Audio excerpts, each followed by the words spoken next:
Hey everyone, welcome to another episode of What the Dementia by Bambu Care. I'm your host, Brianna Wilson. I'm a certified dementia practitioner and the founder of Bambu Care. For today's podcast episode, we're going to talk about the connection between hearing loss and dementia. So before we get into it, if you enjoy our podcast episodes, please be sure to give us a good rating to help other dementia care partners find our podcast. It would be super helpful and I'd be super grateful.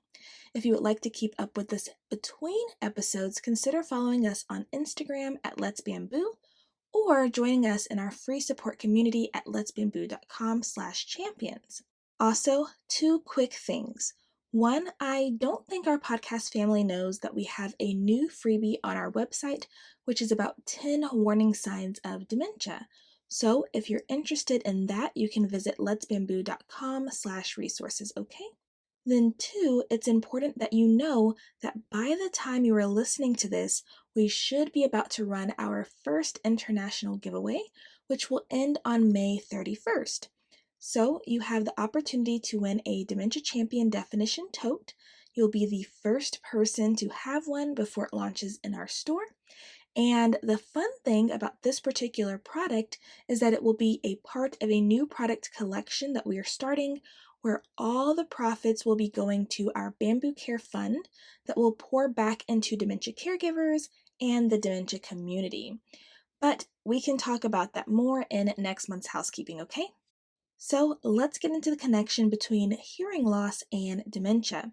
So, hearing loss is independently associated with incident all-cause dementia. Now, it's important to understand that hearing loss is not a direct cause of dementia, but it is considered a risk factor, just like age, diabetes, smoking, obesity, poor eating habits, and social isolation are also risk factors of dementia. So, hearing loss is a risk factor, and it's actually been identified as the top potentially modifiable risk factor for dementia, with about 8% of dementia cases across the globe attributable to hearing loss. And this is largely why I wanted to bring some awareness to this topic, okay? So let's talk about what is happening with hearing loss. So essentially, sound signals are not reaching the brain in the same manner sound signals reach the brain of a person with fully intact hearing, which forces the brain to work harder to understand sound. And at surface level, it maybe doesn't sound like such a big deal. Surely not a big enough deal to increase the risk of developing dementia. But when we think about how our brain processes information, it's through our senses, right? And one of our major senses is hearing. So, what research has found is that those with hearing loss experience a reallocation of cognitive resources to process auditory perceptions, faster cognitive deterioration due to long-term deprivation of auditory input, and increased isolation that's often caused by both hearing and cognitive loss. And as I mentioned earlier, social isolation is a risk factor for dementia too. Now, if we want to go a little deeper and get a bit more scientific, when they looked at the brains of individuals with hearing loss, they saw accelerated rates of whole brain atrophy as well as volume decline in the right superior, middle, and inferior temporal gyri. And the significance of these areas is that they are not only important for spoken language processing, but also important for semantic memory, sensory integration, and are involved in the early stages of mild cognitive impairment and early stages of Alzheimer's disease. So, hearing loss has some pretty big impacts, okay? Now, some people may want to know, well, is there a threshold of hearing loss? Because, of course, the level of hearing loss varies, right? It's not the same in everyone. But what they've found is that even mild hearing loss increases the risk of dementia.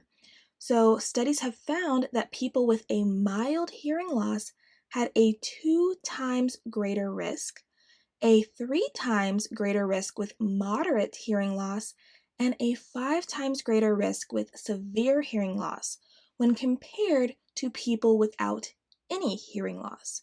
So, the greater the hearing severity, the greater the risk for developing dementia. And then one study also found that individuals 60 years or older with hearing loss were at a greater risk as well. Now, the good thing is that studies have also found that treating hearing loss can possibly have a positive impact on the risk for dementia and the rate of cognitive decline.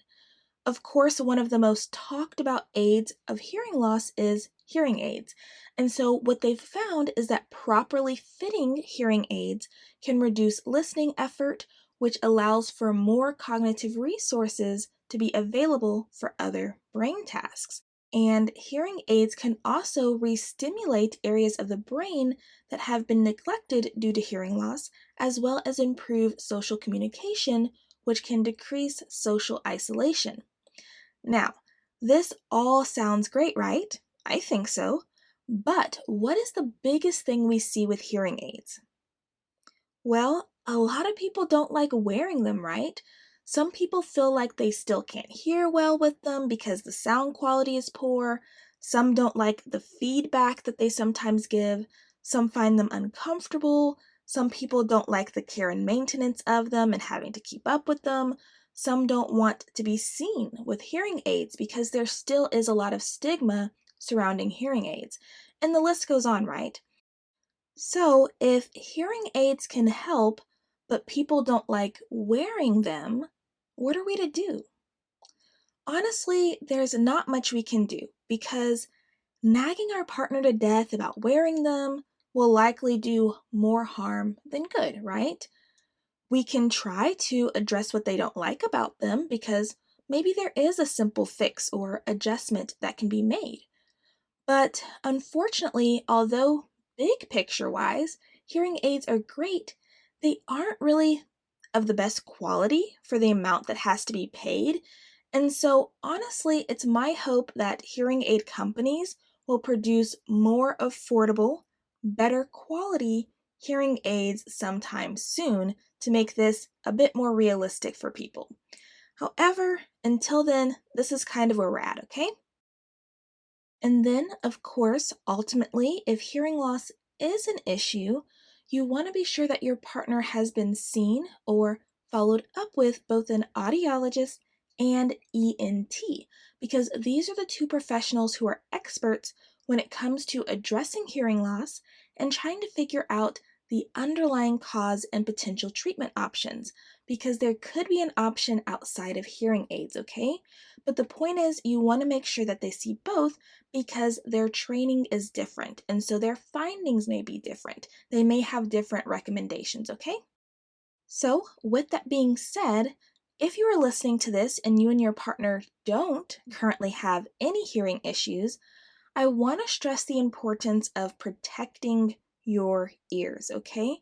The World Health Organization estimates that about 50% of hearing loss cases are preventable, with the most preventable causes, which is noise-induced hearing loss, being almost 100% preventable.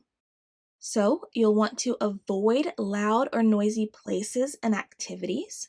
Use hearing protection like earplugs or noise cancellation headphones in situations where you can't avoid loud noise, because of course that happens. Give your ears a break from loud noises so that they have time to recover.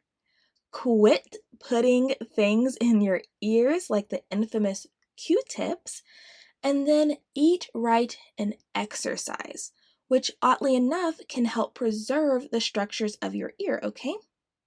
So that wraps up today's episode. I hope that you found this podcast episode interesting and informative. Again, if you find our podcast helpful, please consider leaving us a review to help others find the podcast. If anyone has any questions, comments, or future podcast requests, remember you can send us an email at podcast@whatthedementia.com. Thank you so much for joining us on another episode of What the Dementia by Bambu Care.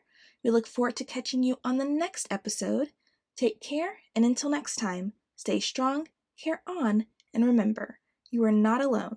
Bambu Care is always here.